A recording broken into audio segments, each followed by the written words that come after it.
We're here on August the 5th, 2020. This is a Wednesday. I'm about 55 minutes or so before the close today and trading the E-mini futures here, and wanted to just maybe do a review post-mortem of this trade. We'll wait for the market here to wrap up in about an hour and see where this trade lies. And I guess I think the title of this trade should be "How Can You Bet the Farm Using Someone Else's Farm?" How can you throw some money into a trade that has the potential to double your money in a day, but do it comfortably because it's really not your money. So how does that work? Let's get into it here as the market wraps up.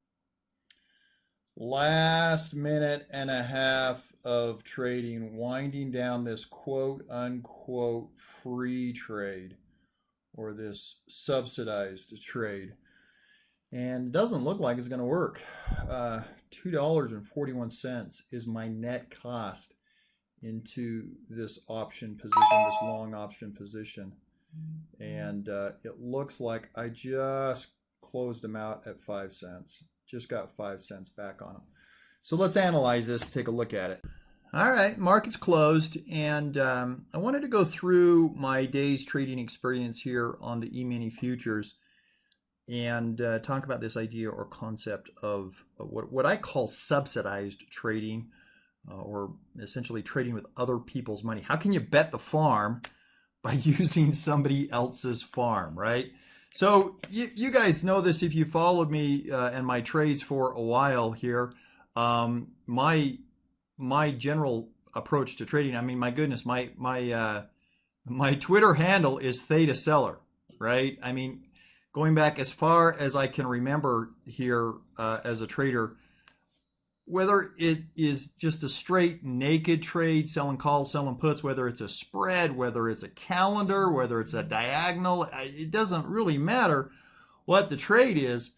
At the end of the day, it is a credit trade of some kind, almost 90% of the time. So essentially, I am just selling theta. I am selling credit, and that's how I like to generally trade. And I like the idea or the expression that you trade ranges rather than directions. But in this crazy marketplace right now, the risk reward ratio is not in the favor of credit sellers. It simply isn't. You are literally, and it's the disdain of selling premium that has always existed, the idea that you are picking up pennies or picking up nickels in front of a steamroller.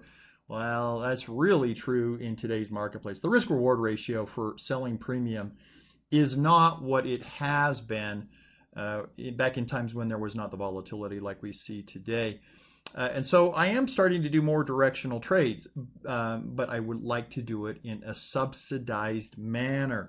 And so what does that mean? Well, what it means, folks, and I will again use my E-mini example today, you can see that pretty much, let's see, if you look at all of these trades right here, all of these trades right in here, as we are starting the day. So here's a couple from yesterday.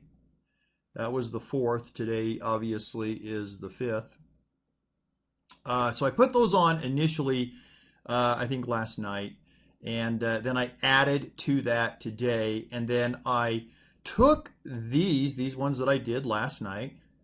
I went ahead and I closed those out for a nice profit this morning, and I redid that leg once again right there. So these are my credit trades. All of these trades right here, these are my credit trades. I'm just selling spreads, selling strangles, selling iron condors, whatever it is. You're just basically bracketing the S&P 500 with a credit trade. And I think on sum total here, I was able to bring in about $3,400. So something along the lines of $3,400 in premium. You can go back through and add all of those trades up right there if you want to look at them.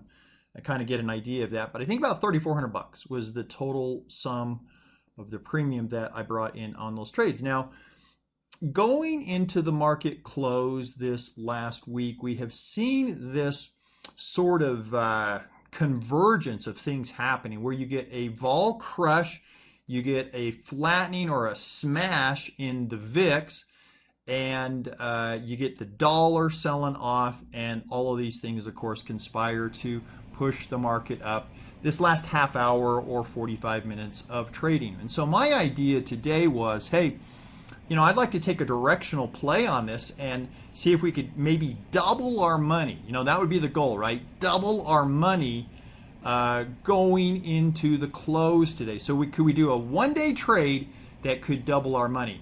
Now, what's the odds of that succeeding? And by you probably get the impression already, it's just simply purchasing call options on the S&P minis, right? It's nothing really strategic or complicated. It's just simply purchasing call options, near-term call options on the S&P minis.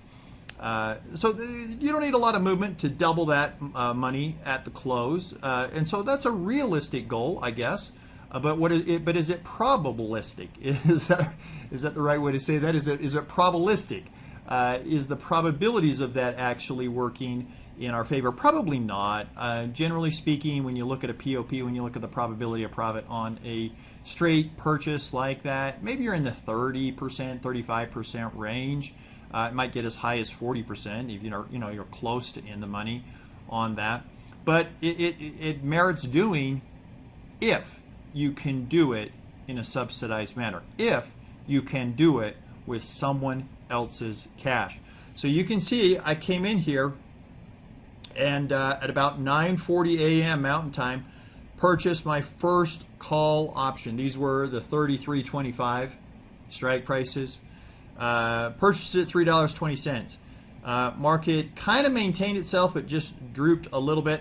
Purchased another one at $2.60. Purchased another one at $2.40. Purchased another one, my final one, at $1.45. So I think if you average the cost of those four puts out, my net cost into this was $2.41. I think that's my average price on that purchase. And total investment into that was about $480. Now, generally speaking, I think it's a sucker's play. I don't think it's a great idea to go put $480 into something that has a 20 or 30 or even a 40% chance of working out.